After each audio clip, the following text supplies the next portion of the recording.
Hey, everybody, and happy Thursday. We are back for another edition of Coaching from the Couch. This is your weekly DC Sports rundown of all things happening in the district with your favorite sports teams. You all get excited. I know you all have been seeing a lot of me online. So we're back with the original show.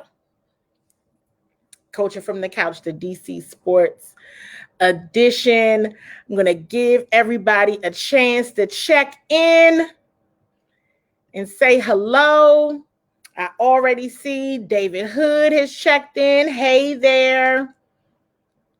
That way, if you all are checking in, that means that you can see me. Always got to make sure that the stream is working seamlessly because, as always, we have a lot to discuss. I see Joy from the CWall team, who facilitates all of the conversation, has checked in. I see my mom has checked in, and you all absolutely have to say hello to Mama Waller, please. Say hello to Mama Waller. Natia, one of the biggest Wizards fans I know, is checking in. Cameron Mingo, huge DC sports fan, has checked in. You all, as Joy has already shared with you all in the chat, you all want to make sure you are liking, loving, and sharing this show with your DC sports loving family and friends. Please absolutely like, love, and share. I know you all have been seeing me a bit covering Washington football training camp. So I've been checking in all throughout the week, so you don't see me just on Thursdays anymore.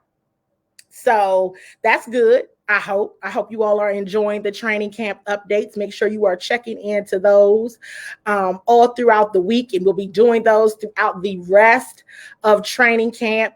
But on Thursdays at 7:30, this is the show where we go through everything that is going on in DC sports. We have to absolutely go through it, as always, because you all know one of the sayings that I absolutely love to say. What is it? Drop it in the chat, because y'all already know what I'm getting ready to say. Who knows my absolute favorite saying when it comes to DC sports? You already guessed it. When is there a dull moment in DC sports? That would be never, absolutely ever. So as Joy is sharing here, make sure you tag a friend to join the conversation. This is for your favorite, absolute most favorite DC sports fans. So listen, you guys, let's go ahead and get it started. Can we get it started? First things first, let me check in on my Nationals fans. Nats fans, are y'all okay? We got to check in with y'all. Listen, Nats fans, please drop in the chat. Did you make it this week? Because it was a rough week now, wasn't it? Listen, y'all. Now, last Thursday may have been just one of the craziest days, nights in DC sports in a long time, with all of the Wizards and Nats information going on. So Nats fans, I absolutely needed to check in with you and make sure you were doing okay. So I see Cameron Mingo, you've checked in. You know, you're all right, but the Nats have given up on the season. So listen, let's talk about this. Let's talk about the season and the direction of this team. Listen, last week when we checked in on the show, remember you all, we were just talking about Max Scherzer. It was just Mad Max. By the time the show was over and we got through Friday, It was everybody else too. Well, not quite everybody, right? Trey Turner, Kyle Schwarber, Jan Gomes, Daniel Hudson. It was just a lot, right? And you all know I was a little hurt. I really was. I was hurt. Max and Trey and Kyle, that was a lot. That was a lot. But listen, Nats general manager Mike Rizzo has spoken up. It was many players: Max Scherzer, Brad Hand, Jan Gomes, Daniel Hudson, Kyle Schwarber, Josh Harrison, and John Lester, and Trey Turner. So all of the names that I mentioned, other than Trey Turner, everyone was on expiring contracts. So that's what GM Mike Rizzo said, hey, the team, there was a lot of injuries that set the club back in July. The Nats were 8-17 in July as the trade deadline was approaching. So, hey, Mike Rizzo and team said, let's make this change. Absolutely difficult. But, it was interesting hearing in Mike Rizzo's presser. Here's some things he said, and I quote, "We recognize where we were and what work we had in front of us, and we decided to begin a building process that will allow us to compete at the highest level." He says, we didn't invent this process. It's obviously the players with the expiring contracts are the most tradable players that you have. And we really like the prospect base that we amassed by trading those people. They were very popular on the trade market, and we're excited about what they brought us and how quickly it can help us rebuild into the championship caliber club again. So here's what Mike Rizzo says to fans. Hey, listen, it's going to be fun to be a Nationals fan and come to the ballpark. And I know our fan base understands how this thing works because I've been through it before, but they haven't been through it. But wait a minute, because they've been through it before, meaning the fans, but they haven't been through it for a decade. So I think those are the things that folks need to remember because, listen, I was shook. It really shook me up. So I said, hey, look, what is happening here? So we see exactly what expiring contracts, that's what makes sense. Rebuild, okay. Mike Rizzo went on to say, they haven't been through this in 10 years. And he believes that the Nats have had a winning roster this whole entire decade. And on top of that, also a World Series. So he said, hey, listen, if we're going to rebuild, we're going to take a chance and do it now. And I see that Wallace is checked in, and Wallace is making his comment here that I'm going to share on the screen, that Wallace is 90% certain that they're going to let Soto walk. It sure does seem like it, right? Sure does seem like it. Another very interesting comment from Wallace is that he'll doubt that they will re-sign Bell. It seems like this is a complete overhaul. Complete overhaul. So it's absolutely uncomfortable. This thing doesn't feel good. Not to me. Change is never good. Rebuilding is never fun. But hey, Mike Rizzo is saying to trust him. You all comment in the chat. Do you all trust Mike Rizzo? Do you trust him? Do you think he's making a good decision? Are you in wait and see mode? Or did he just do too much? Did he just do too much to say, hey, Mike Rizzo, I can't deal with you? Comment in the chat and let us know how you are feeling about Mike Rizzo and his decisions. Here's another update that is very important, Nats fans. Strasburg is out. He's out for the season. Season-ending surgery. Okay? Wow. So that also has something to do with the fact that the Nats said, we're not going anywhere. Strauss is down. Everything else is going awry. Let's just cancel it. Let's just cancel it. I didn't know just giving up on the season and cancel it meant we just going to rebuild and start all over. I was really hoping, because in my mind, let me talk about the Nets for a minute, because that thing really, really got under my skin. I was like, okay, World Series in 2019, 2020, that's the pandemic year. But it's like, geez, did everybody had to go? You couldn't re-sign Trey? You couldn't plan for that? It absolutely seemed like they could not. Absolutely seemed that they could not. So, hey, look, many of you are commenting that you're in wait and see mode. We're going to have to wait and see. We're going to have to wait and see. I just was shocked by everything. True, there's expiring contracts, and we absolutely have to say, if they're expiring, this is good trade bait. Let's make it happen. And good grief, Mike Rizzo absolutely did just that. Now, before we move on to the Wizards, have you all had an opportunity to like, love, and share the show? Make sure you like, love, and share the show, as Joy is saying right here. Don't forget to tag a friend and share the show. You absolutely want your DC sports loving family and friends all up in this conversation. Okay? All up in this conversation. Now, Wizards fans, check in. Wizards fans, are you here? Absolutely tag in your Wizards family and friends.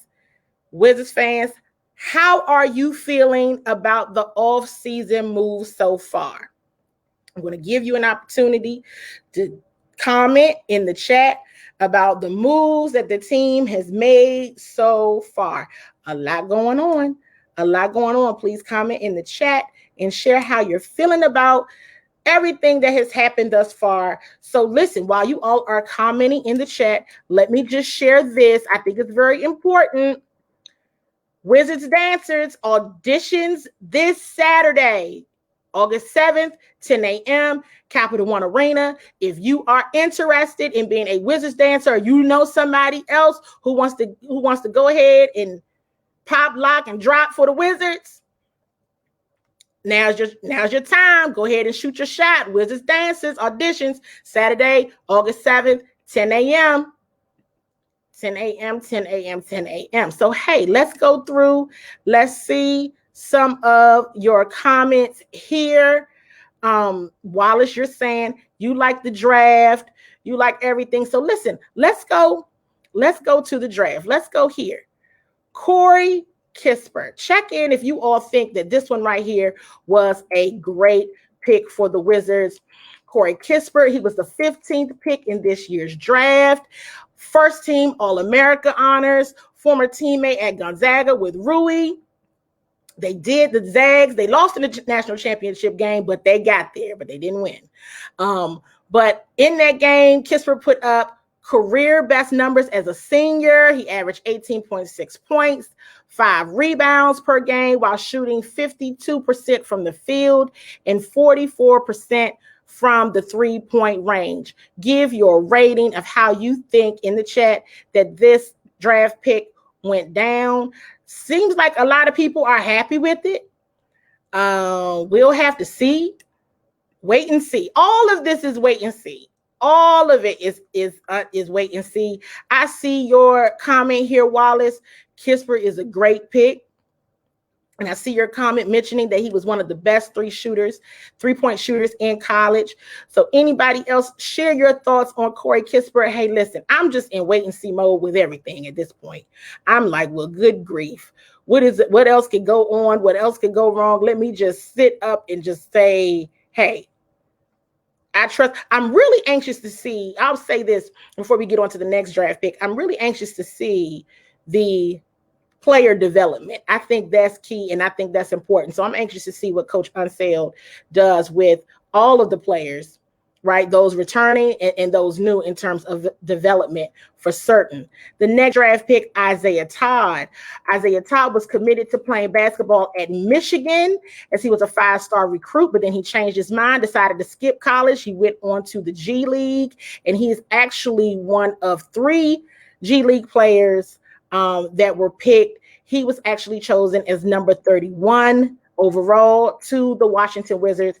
Here is what Wizards general manager Tommy Shepard had to say about Isaiah.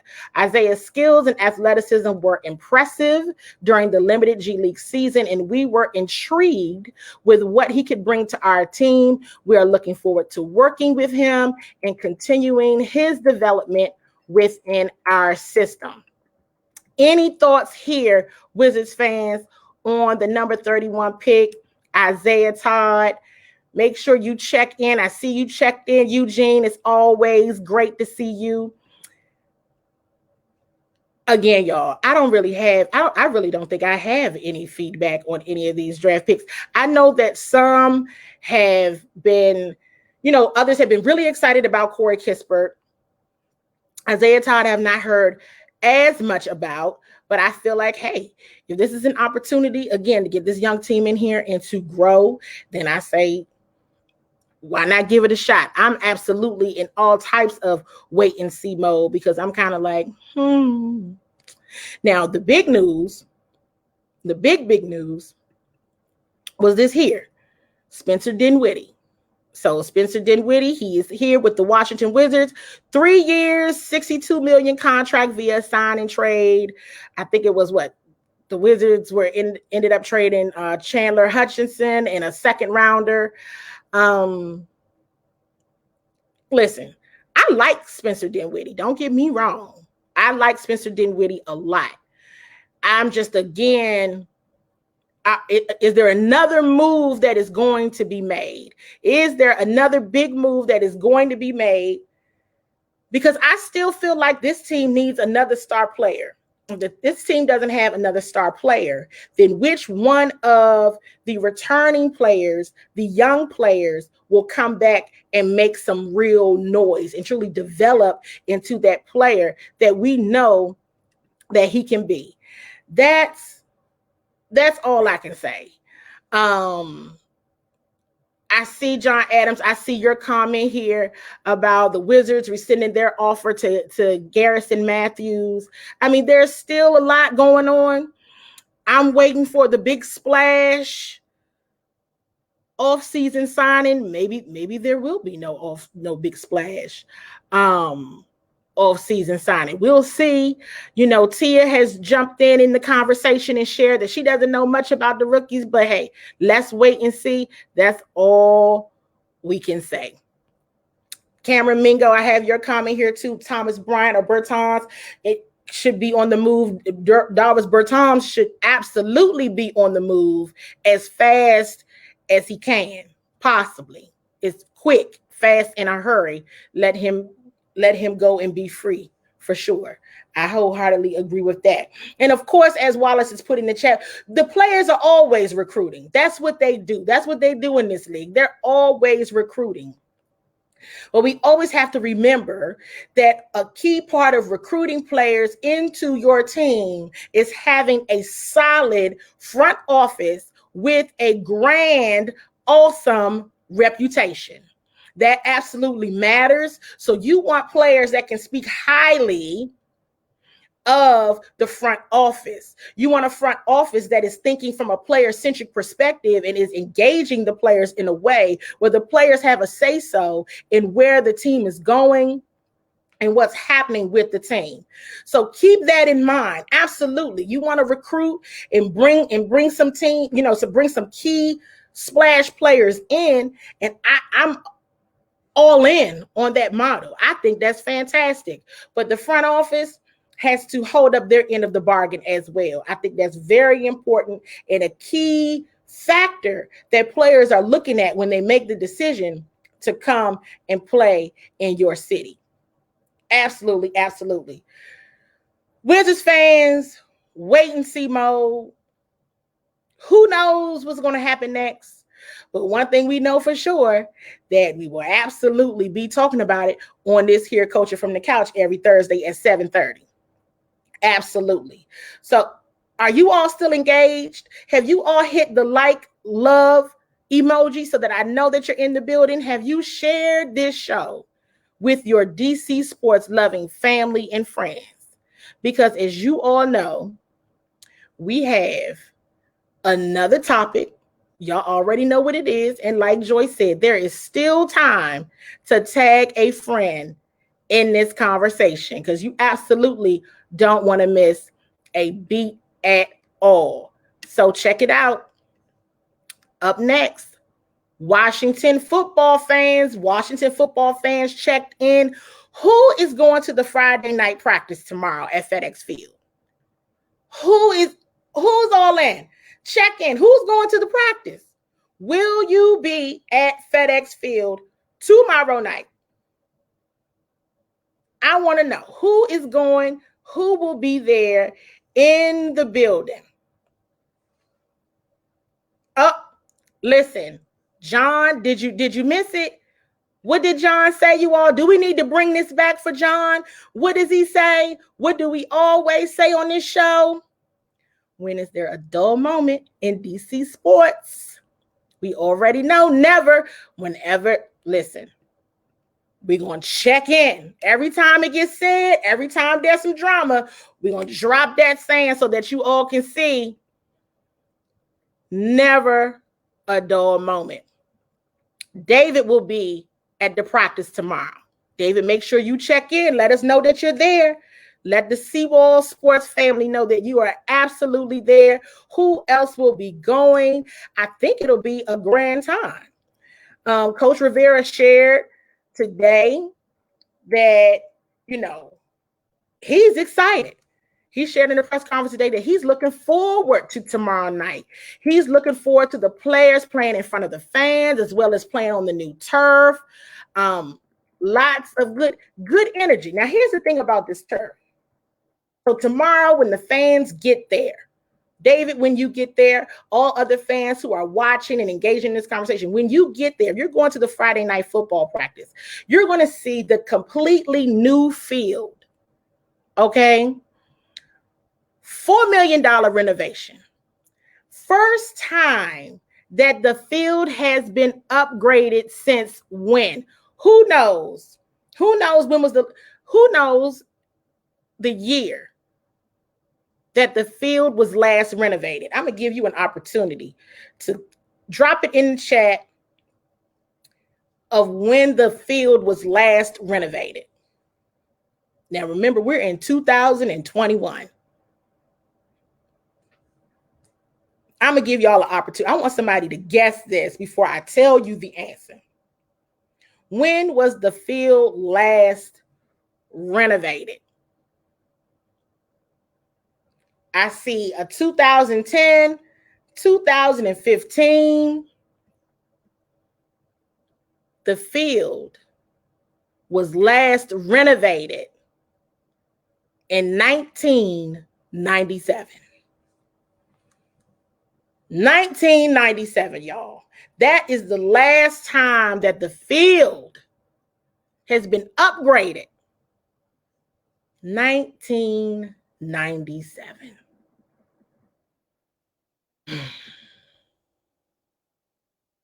I don't even know what to say about that, but hey, listen. Daniel, I see your comment here. You're saying exactly what I know everybody is thinking. It's the last time that field was upgraded. So listen, everybody will see all the new digs tomorrow night. At least some of the fans, right? Then if folks go into the stadium, listen, during the season, you'll see it. Makes you wonder if all those injuries that happened at that stadium, if that tore up field had something to do with it.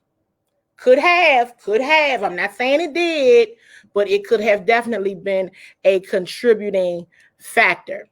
In positive news, more positive news, you know that the COVID vaccination rate amongst players has been a thing, has been something of concern, has been discussed. We shared on the Washington football team training camp update on Tuesday that the team had kind of an open house vaccination. Players could come and get their first and or second dose of the vaccine. Many players showed up. The protocols are starting to lighten up. The team is crossing the 85% threshold. They answered the call. They're trying to get past that threshold. They're crossing that 85%. And there's just hope of the team being on one accord.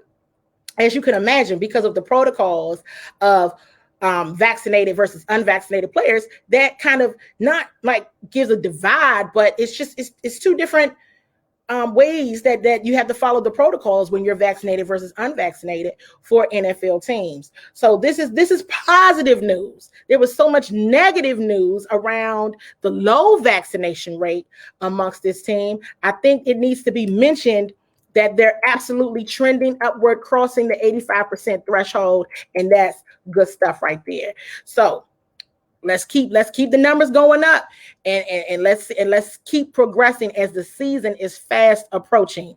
Another thing that Ron Rivera shared today, Cameron Curl was out of today's practice with an illness. He assured everyone that it is not serious, but Cameron Curl was out today.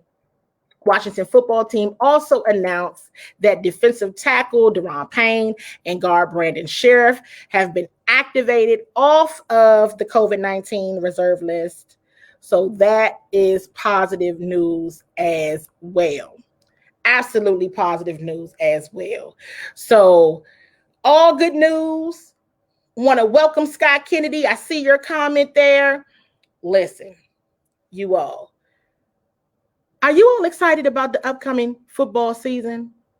As we continue to track Washington football training camp and just seeing what's happening at camp and continuing to talk about that, I think the momentum is going to get even more.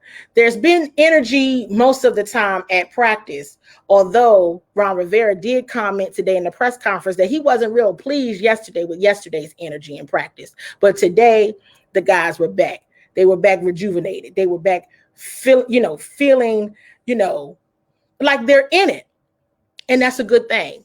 So next Thursday, Washington football team will be taking on the New England Patriots in their first preseason game. So next week, the game starts at 7:30. So you all know I'm not going to do a show during the game. So we'll check in on Coaching from the Couch around 7 o'clock. We'll give the update of everything going on in DC sports. We'll close the show out like we always do with the update on Washington football as the team is preparing for their first preseason game. Think of it as a pre-game kickoff, pre-game fun. So I'm excited, and I hope you all are excited as well. Early in the week, next week, keep an eye out for the Washington football team training camp update. We now have an all Washington football team show where we just all Washington football, all training camp updates, giving the updates for everything that has been happening in practice. You absolutely don't want to miss any of those shows. You might want to check in and go through the CWall Sports and Entertainment Facebook page and make sure you have not missed one of those episodes because they're full of content and information as well. Always more to come. Always so much to talk about because we all know in this city, there's never a dull moment in DC sports. We have wrapped up another edition of Coaching from the Couch. As always, I love your energy. I love you all checking in and watching the show. It's always so much fun talking to you all and connecting on our favorite sports teams. So you all be safe. Keep wearing your mask. Joy is telling y'all, I'm going to put it on the screen. Be safe. Wear your mask. And make sure you all keep showing all the love in the world, all right? I will check in with you guys again next week.